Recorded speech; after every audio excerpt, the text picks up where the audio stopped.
Many people have been led to believe that, although the Bible is full of interesting stories, its history is mythological and made up, with no archaeological support. This series is dedicated to those who need help dislodging that dubious claim. Remember Ruth the Moabitess? She comes from Moab. Let's talk about the kingdom of Moab for a bit. Moab was just due east from the southern tribe of Judah. And in 2 Kings chapter 3, we see a story about Mesha, king of Moab. In verse 4 it says, Now Mesha, king of Moab, raised sheep, and he had to pay the king of Israel a tribute of 100,000 lambs and the wool of 100,000 rams. But after Ahab died, the king of Moab rebelled against the king of Israel. In 1868, in Palestine, there was discovered a stone from the kingdom of Moab. This is referred to as the Mesha Stele, or the Moabite Stone. It actually seems to corroborate the story from 2 Kings chapter 3 by bringing up the revolt of Mesha against Israel. Mesha's stone mentions that their god Chemosh, the god of Moab, had been angry with his people and had allowed them to be subjugated to Israel. But eventually Chemosh returned and assisted Mesha to throw off the yoke of Israel and restore the lands of Moab. The Moabite Stone says this, As for Omri, the king of Israel, and he humbled Moab for many years, for Chemosh was angry with his land, and his son reigned in his place. And he also said, I will oppress Moab. In my days he said so, but I triumphed over him and over his house. And Israel has perished. It has perished forever. And Omri took possession of the whole land of Medeba. And he lived there in his days, and half the days of his son Ahab, 40 years.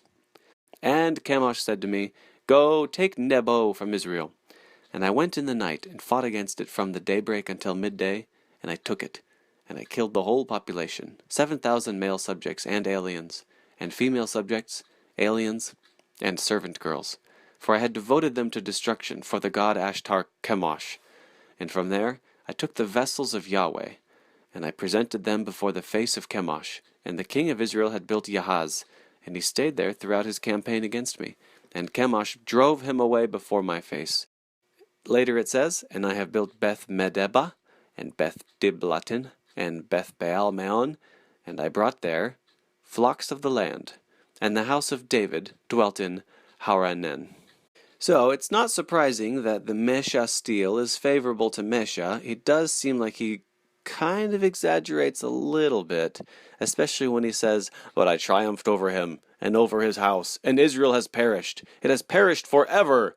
It's not surprising that the 2 Kings chapter 3 account of this story is favorable to Israel and Judah, and the Mesha Stele is favorable to Mesha. I want to point out one small thing. You see here that even other ancient cultures used 40 years to signify indefinite periods of time. Second, this seems to corroborate the Bible's account of Mesha revolting against Israel, as 2 Kings says that they did. And third, it mentions by name Israel, David, and Yahweh. Any one of those references would be amazing. Some critics still want to believe that there's no evidence for David outside the Bible, but this is now our second ancient and extra-biblical reference to him by name. I hope this was interesting and encouraging to you.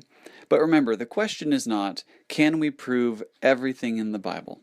The question rather should be, where there is archaeological evidence, does it in fact support biblical witness or not? Thank you for watching.